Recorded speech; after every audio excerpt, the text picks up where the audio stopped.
បងប្អូននិយាយពីថារឿងរត់ត្រីនេះមួយគឺចំណងចំណូលចិត្តរបស់ខ្ញុំខ្លាំងមែនទែនមិនថាបងសំណាញ់បបកឬក៏ជំនាញការរោតម្រៃអីផ្សេងៗគឺខ្ញុំចូលចិត្តមែនទែនហើយបើឃើញត្រីរបៀបនេះទៀតគឺអារម្មណ៍នៅមិនសក់ទេបងប្អូនឲ្យទៅដល់ថ្ងៃសម្រាប់គឺដឹងតែចង់មកចង់ក្រោស្អីក៏រោដែរមានបបកមានដាក់បកៃដាក់អីដាក់ទ្រូដាក់ទ្រង់ដាក់រូបដាក់ស្អីក៏ដាក់ដែរគឺសឹងថាចេះគ្រប់សពតែម្ដងណាហើយបងប្អូនមើលត្រីនេះទៅហើយគ្រាន់តែមើលក៏ដឹងថាចង់ទៅរោដែរបងប្អូនហើយទីតាំងកន្លែងរោត្រីមួយកន្លែងនេះគឺមិនឆ្ងាយពីក្រុងសៀមរាបទេបងប្អូនគឺនៅជិតទេហើយបើបងប្អូនឃើញទីតាំងនេះក៏បងប្អូនស្គាល់ដែរទីតាំងនេះគឺចាំខ្ញុំនឹងប្រាប់នៅតាមក្រោយថានៅទីតាំងកន្លែងណាបងប្អូនហើយបងប្អូនមើលត្រីដែលគេដាក់សម្រាប់បានណាបងប្អូនត្រីមានគ្រប់ប្រភេទដែរមានប្រភេទត្រីសត្រីច្រឡោកវែងមានត្រីកញ្ចុះមានត្រីដែងមានត្រីឆ្លាំងមានត្រីរ៉ោះឆ្កែងឆ្វិននិយាយរួមមានច្រើនមុខមែនទែនត្រីនេះគឺសឹងថាគាត់ថាឃើញក៏មានអារម្មណ៍ខ្វះកដែរព្រោះអីគេដាក់ត្រូវមែនទែនហើយគេដាក់ស្បែកនេះហើយចាំនៅពាក្យកណ្ដាលវីដេអូខ្ញុំនឹងប្រាប់ថានេះគេដាក់របៀបម៉េចហើយនៅពេលនេះយើងចាប់ផ្ដើមអាំងអានេះត្រីដែលយើងកំពុងតែអាំងហូបបាយពេលថ្ងៃបងប្អូននេះមានត្រីស្លាតត្រីអីចឹងទៅហើយយើងកំពុងតែអាំងហូបបាយហើយយើងមានសំណាញ់មានអីចូលទៅបងបន្ថែមទៀតហើយការបង់នេះក៏វាមិនសូវត្រូវបានទេព្រោះទឹកវាអត់ទាន់ឡើងណាស់ទេហើយបងបានតែកូនត្រីស3 4ប៉ុណ្្នឹងឯងបងប្អូនឃើញវីដេអូនេះក៏ដឹងថានៅកន្លែងណាដែរបងប្អូនមើលតែក្នុងរូបភាពហ្នឹងទៅអានេះត្រីយើងអាំងហើយឆ្អិនហើយយើងនឹងគ្នាហូបបាយយើងនឹងគ្នាហូបបាយពេលថ្ងៃបងប្អូនហើយនេះគឺជាសកម្មភាពវីដេអូដែលខ្ញុំបានចេញទៅថ្ងៃហ្នឹងគឺខ្ញុំបានមកយកកាមេរ៉ានៅកន្លែងធ្វើការព្រោះអីកាមេរ៉ាខ្ញុំបានយកទៅទុកនៅកន្លែងខ្ញុំធ្វើការហើយខ្ញុំ set up វានៅទីនោះតទៅមកទៀតយើងចាប់ដើមឡើងម៉ូតូចេញទៅហើយយើងចេញពីកន្លែងធ្វើការរបស់ខ្ញុំហើយនេះយើងជិះតាមផ្លូវ60ម៉ែត្រផ្លូវ60ផ្សារ60យើងហ្នឹងណាផ្សារត្រី60ដែរបងប្អូនតែងតែស្គាល់ហើយអ្នកនៅសៀមរាបគឺផ្សារនេះគឺឲ្យតែល្ងាចឡើងគឺមានការលក់ដូរលក់អីលក់ខោអាវលក់អីញ៉ាំគ្រប់ប្រភេទឥឡូវយើងមកដល់ផ្លូវអង្គរហើយយើងជិះតាមផ្លូវ60រួចយើងចូលតាមផ្លូវកន្ទាក់ផាហើយយើងឥឡូវយើងមកដល់ផ្លូវអង្គរយើងជិះតាមផ្លូវអង្គរដើម្បីយើងអង្គុយគុណទេសភាពនៅតាមដងផ្លូវទៅអង្គរវត្តឃើញថាមានទេសភាពស្អាតមែនទែនមានដងឈើមានស្លឹកឈើខៀវខ្ចីស្មៅហើយយើងមកដល់កសិនហើយនេះយើងមកដល់កសិនអង្គរហើយយើងបត់មកខាងឆ្វេងដៃហើយយើងជិះស្របតាមកសិនអង្គរមកជិះរហូតចឹងមកហ្នឹងហើយយើងថតតាមសកម្មភាពដែលយើងឃើញហ្នឹងគឺមានអារម្មណ៍ថាស្រស់ស្រាយមែនទែនហើយថ្ងៃនេះគឺមេឃមានអារម្មណ៍ថាមេឃសតុំល្អអត់សូវក្តៅណាស់ទេហើយបន្តមកទៀតនេះយើងថតស្វីតតិចសិនទៅយើងមើលវីដេអូស្វីតតិចសិនទៅហើយបន្តមកទៀតយើងបន្តដំណើរទៅទៀតឥឡូវនេះយើងមកដល់ផ្លូវកែងបត់ស្ដាំជ្រុងសិនកោយើងបត់ទៅខាងស្ដាំចូលបុកមកត្រង់ទៀតមកហ្នឹងហើយយើងមើលតាមវីដេអូហ្នឹងសិនទៅឃើញថាទេសភាពស្អាតមែនទែនបងប្អូនស្មៅខៀវខ្ចីដោយសារតែមានភ្លៀងធ្លាក់ទៅហើយវាអត់សូវក្តៅស្មៅយើងលួសខ្ចីបន្តមកទៀតដែលយើងបត់ខាងឆ្វេងតែបានថតហើយឥឡូវយើងមកដល់ផ្លូវប្របែកកន្លែងគេលក់អីវ៉ាន់លក់ខោអាវអីនៅផ្លូវចូលទៅប្រាសាទអង្គរឥឡូវនេះយើងមកដល់មុខអង្គរវត្តគេអង្គរតូចហ្នឹងយើងឆ្លៀតថតតិចទៅហ្នឹងហើយយើងបន្តដំណើរទៅមុខទៀតឥឡូវនេះយើងមកដល់ខាងមុខទៀតហើយបន្ទាប់មកយើងបត់នេះផ្លូវយើងបត់ទៅភ្នំបាខែងយើងកាច់ឆ្វេងអញ្ចឹងយើងជិះតាមផ្លូវទៅភ្នំបាខែងតែពិតមានផ្លូវជិះទៅតាមផ្សារភូមិភាគមួយទៀតតែខ្ញុំអត់ជិះទេព្រោះខ្ញុំចង់មើលគុយគុណទេសភាពនៅតាមផ្លូវផងហ្នឹងហើយយើងជិះបន្តទៅមុខទៀតរហូតទៅឥឡូវនេះយើងមកដល់ភ្នំបាខែងហើយភ្នំបាខែងនៅខាងឆ្វេងដៃបងប្អូននេះផ្លូវឡើងហើយយើងក៏អត់បានឈប់ឡើងដែរគឺយើងបន្តដំណើរទៅទៀតយើងបន្តដំណើររហូតទៅដល់ខាងមុខហ្នឹងហើយទៅមុខទៀតនេះគេហៅខ្លងទ្វាទលេអ៊ំបងប្អូនហើយឈ្មោះអីផ្សេងទៀតខ្ញុំអត់សូវស្គាល់ទេខ្ញុំស្គាល់តែកន្លែងនេះខ្ញុំធ្លាប់ហៅថាខ្លងទ្វាទលេអ៊ំនេះបងប្អូននេះហើយខាងឆ្វេងដៃហ្នឹងគឺទលេអ៊ំហើយខាងមុខគឺខ្លងទ្វាហើយយើងជិះបន្តដំណើរទៅមុខទៀតទៅបន្ទាប់ពីយើងជិះមកដល់ខាងមុខឃើញស្វាប្រហែលក្បាលដែរហើយយើងក៏ជប់ថតស្វាបន្តិចទៅខាងនោះគឺស្វាកំពុងរត់រកចំណីដែលបងប្អូនយើងឆ្លងកាត់តាមហ្នឹងគាត់មានជាផ្លែឈើមានជាចំណីគាត់បោះឲ្យហូបហើយនេះស្វាគាត់កំពុងតែបរិភោគស្វាយដែលបងប្អូនជាពលរដ្ឋយើងដាក់ឲ្យហើយយើងក៏ជប់ថតតិចសិនទៅហើយបន្តមកទៀតយើងក៏បន្តដំណើរទៅមុខទៀតដើម្បីកុំឲ្យខាតពេលវេលាយើងរហូតជិះទៅមុខទៀតយើងមកដល់អង្គរធំហ្នឹងហើយយើងមកដល់អង្គរធំហើយយើងបត់ទៅស្ដាំព្រោះផ្លូវនេះគេអត់ឲ្យបត់មួយឆ្វេងទេវាប្រច្រាស់គេអញ្ចឹងយើងបត់ស្ដាំយើងឆ្វែលអង្គរធំបន្តិចទៅយើងទៅឆ្វែលមកជុំទៅដល់ផ្លូវយើងមកកន្លែងទៀត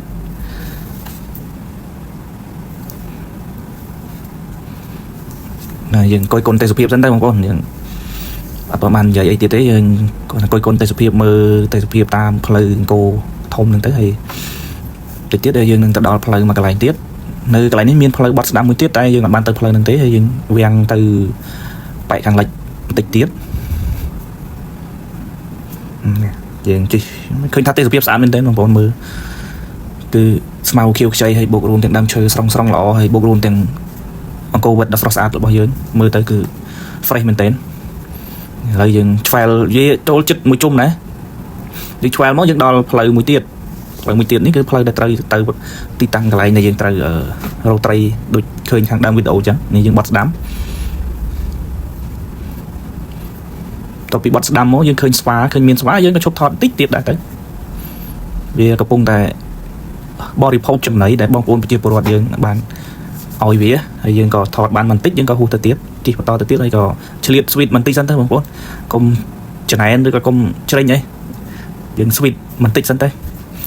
ហ្នឹងហើយនេះយើងកំពុងនៅតាមផ្លូវបន្តិចទៀតយើងនឹងទៅដល់ខ្លងទ្វារមួយទៀតខ្លងទ្វារប្រាសាទដែលខ្លងទ្វារមួយទៀតហ្នឹងគឺខ្ញុំតែងហៅខ្លួនខ្ញុំគឺខ្លងទ្វារតកៅតែឈ្មោះវាពេញខ្ញុំអត់ស្គាល់ទេបងប្អូនចាំទស្សនាវីដេអូនៅតាមដងផ្លូវទៅខ្ញុំអត់បានបញ្ចូលសលេងបន្តទៀតទេយើងមើលសកម្មភាពនៅតាមដងផ្លូវសិនទៅបងប្អូន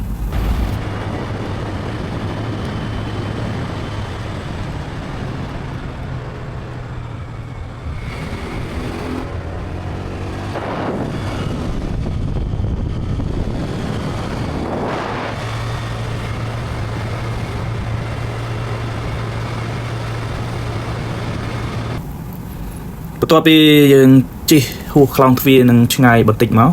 យើងនឹងមានផ្លូវបត់ស្ដាំមួយទៀតហើយពេលដែលយើងបត់មកយើងឃើញទំនប់មួយនេះគឺចាស់ទំនប់នេះគេហៅទំនប់តកៅដែលទំនប់នេះគឺជាទំនប់ដែលយើងបើកទឹកចូលទៅបរាយខាងលិចរបស់យើងតែយើងជិះហួសតទៀតមកយើងមកដល់ទំនប់ថ្មីមួយទៀតអានេះទំនប់ដែលគេធ្វើថ្មីមិនឈ្មោះវាទំនប់ថ្មីបងប្អូនហើយទំនប់នេះគឺជាទំនប់ដែលគេបើកទឹកចូលទៅបរាយដូចគ្នាគាត់ថាទំនប់ចាស់ពីមុនហ្នឹងគេលេងសើប្រើហើយគេប្រើទំនប់ទឹកថ្មីនេះហើយបន្តមកទៀតយើងឃើញផ្លូវបេតុងមួយបត់ឆ្វេងយើងបត់ចូលមក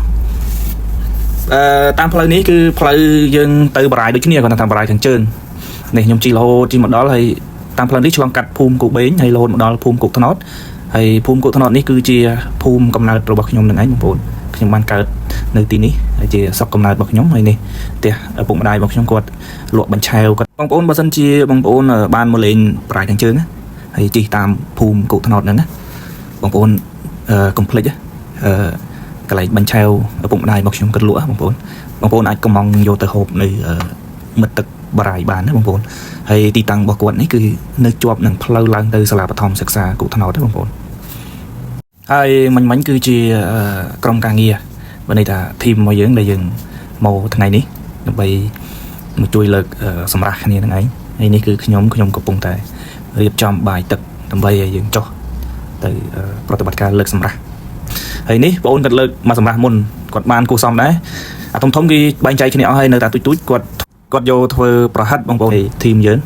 កំពុងតែរៀបចំបដាទៅហើយយើងក៏មាន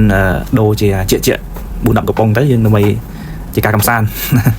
យើងហូបបានតែតិចតួចទេមួយកំប៉ុង2កំប៉ុងអីហ្នឹងដាក់ជាកំដរអារម្មណ៍ណាឲ្យវាសុបាយនេះខាងគ្រូសាគាត់កំពុងតែរៀបចំកិនតកផឹកបន្តមកទៀតយើងចាប់ផ្ដើមចេញដំណើរទៅទៀតហើយហួសផ្ទះពុកម៉ែបន្តិចទៅមានផ្លូវឡើងទៅសាលារៀនបឋមសិក្សាភូមិគូថ្នោតជិះឡើងរហូតទៅនេះឡើងមកដល់យើងបត់ទៅខាងស្ដាំដើម្បីមានផ្លូវចុះបើទៅឆ្វេងអត់មានផ្លូវចុះទេម៉ូតូអីឡានក៏ចុះអត់រួចយើងបត់ទៅស្ដាំនេះធីមយើងចាប់ផ្ដើមចេញដំណើរទៅហើយដល់ពេលយើងបត់មកប្រហែលជាឆ្ងាយបន្តិចនៅខាងស្ដាំដៃគឺជាសាលាបឋមសិក្សាគូថ្នោតហើយសាលានេះគឺខ្ញុំធ្លាប់រៀនតាំងពីខ្ញុំរៀនបឋមចប់ទី6គឺយើងត្រូវចូលទៅរៀនក្នុងខេត្តបន្តទៀតហើយយើងក៏ជិះបន្តទៅមុខទៀត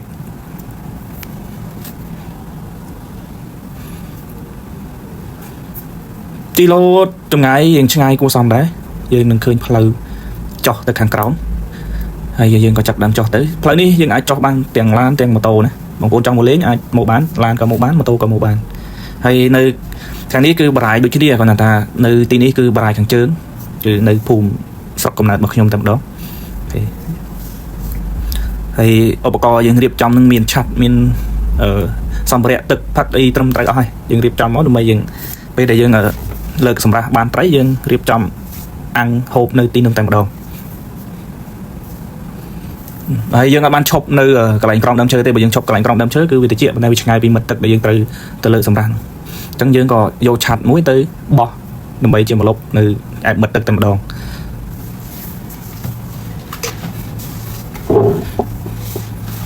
ឃើញថាទេសភាពស្អាតមែនទែនបងប្អូនហើយកន្លែងនេះគឺគេហៅថាបារាយទឹកថ្លាដែលបងប្អូនតែងតែហៅថាសមុទ្រសៀមរាបហ្នឹងគឺកន្លែងហ្នឹងឯងបងប្អូនដែលខ្ញុំត្រូវមកលើកសម្រាប់យកត្រីដើម្បីអាំងចែកគ្នាហូបយើងមកនេះគឺមកសបាយទេបងប្អូនដោយសារបងប្អូនគាត់មានសម្រាប់ពីរអញ្ចឹងគាត់លើកអស់មួយហើយនៅមួយយើងក៏មកលើកដើម្បីយកត្រីអាំងហូបសបាយជុំគ្នា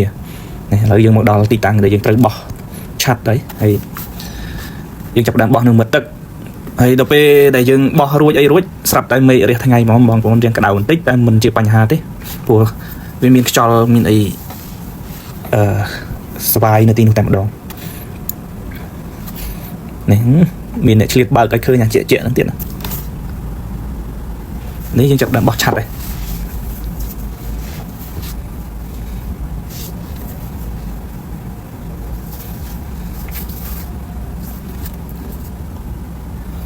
ឃើញថាទេសភាពស្អាតមែនទែនបងប្អូនហើយដូចគេនិយាយមែនថាសមុទ្រសៀមរាបហើយទេសភាពស្អាតមែនទែនហើយនេះបងប្អូនហើយក៏យកសំណាញ់មកសាក់មើលសិនយើងមិនទាន់បានលើកសម្រាប់ទេយើងសាក់សំណាញ់ 2-3 សំណាញ់ក៏បានប៉ុន្តែវាមិនបានត្រីធំវាបានតែកូនត្រីតូចៗមួយសំណាញ់ 1-2 មួយសំណាញ់ 1-2ហើយយើងក៏មិនបានបងទេគ្រាន់តែដាក់មកសកូលេងទេហើយនោះអាកុចនោះគឺអាប៊ូខាវនេះបន្តមកទៀតយើងចាប់ផ្ដើមរៀបចំផ្លាស់ប្ដូរខោអាវដើម្បីយើងចោះទៅលើកសម្រាប់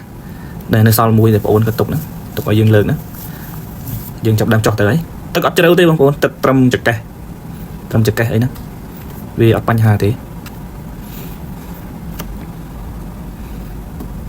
ហើយអ្នកថតគឺនៅខាងលើហើយតិចទៀតនឹងឃើញសកម្មភាពដែលយើងកំពុងតែចាប់ដើមលើកដែលគេដាក់កញ្ចប់ហ្នឹងគឺគេហៅថាគេដាក់សម្រាប់ដើម្បីឲ្យត្រីវានៅបងប្អូនពេលតែត្រីនៅពេលមានទឹកឡើងឬក៏មានភ្លៀងអីត្រីវាឡើងមកពីខាងក្រោមវានឹងចូលរស់នៅអាកន្លែងឈើដែលគេដាក់ហ្នឹងហើយបន្តមកទៀតគេក៏ចាប់ផ្ដើមលើកគឺឃើញថាបានគ្រប់គ្នាបងប្អូនមិនថាសម្រាប់ណាអត់ទេគឺសម្រាប់គ្រប់សម្រាប់ទាំងអស់គឺបានទាំងអស់គ្រាន់តែបានតិចហើយនឹងច្រើនហើយបានត្រីធំហើយឬក៏ត្រីតូចទៅតាមសម្រាប់ដែលយើងដាក់ហ្នឹងនេះបងប្អូនចាប់ផ្ដើមហើយអានេះយើងលើកស្បៃដើម្បីកុំឲ្យត្រីវាចេញឈើយើងអត់ទាន់លើកទេយើងលើកស្បៃឡើងលើសិនលើកស្បៃឲ្យវាជុំវិញសិនទៅ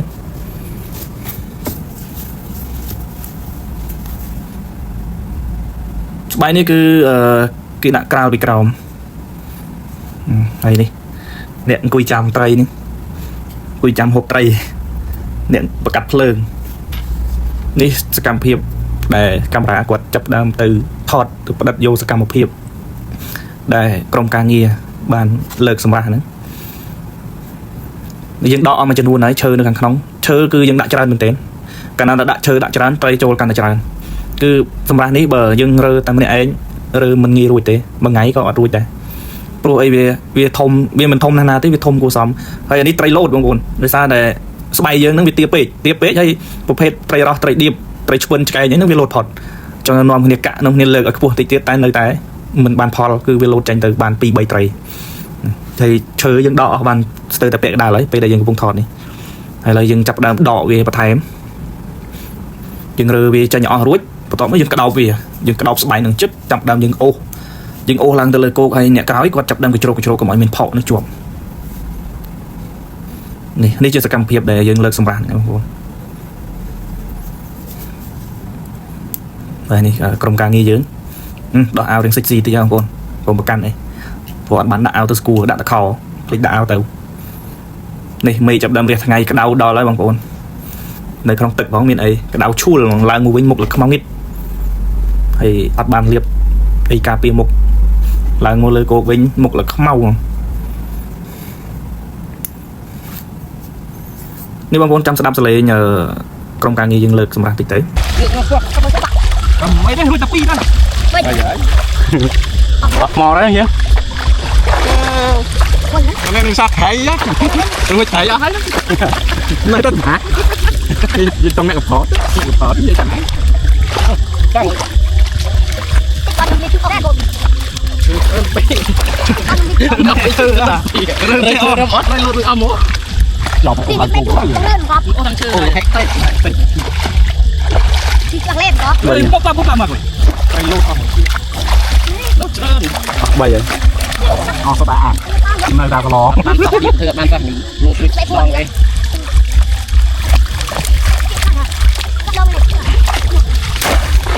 Xong cá như con tét Ôi, bạn ơi bạn sống đây ôi. Hot clip clip này. Ôi. Vô tao ơi quân đồ không. ថ្ងៃបងប្អូនតពីស្ដាប់សកម្មភាពយើងលើករួចមកនេះយើងក៏ចាប់ផ្ដើមលើកមកដល់លើគោកដល់ហើយមើលត្រីបងប្អូនបងប្អូនបរិយទឹកថ្លាមិនមែនគ្រាន់តែជាកន្លែងកំសាន្តមួយទេតែក៏ជាកន្លែងដែលសម្បូរទៅដោយមច្ឆជាតិច្រើនណាស់បងប្អូនមានគ្រប់ប្រភេទមានគ្រប់ត្រីគឺសឹងថាពេលមានខែភ្លៀងខែភាសាភ្លៀងធ្លាក់គឺត្រីច្រើនណាស់ឡើងមកពីខាងក្រោមគឺឡើងពីខាងក្រោមហ្នឹងគឺឡើងពីខាងតំណប់ដែលតំណប់បើកទឹកព្រោះនៅបរាយទឹកថ្លាយើងតំណប់បើកទឹកហ្នឹងក៏អត់ដែរស្រកទេបងប្អូនមើលត្រីបងប្អូនអូយនេះបងប្អូនចាំស្ដាប់ស្លេងត្រីមែន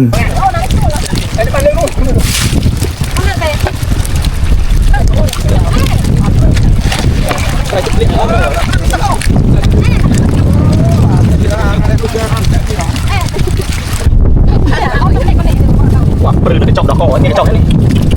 Trời to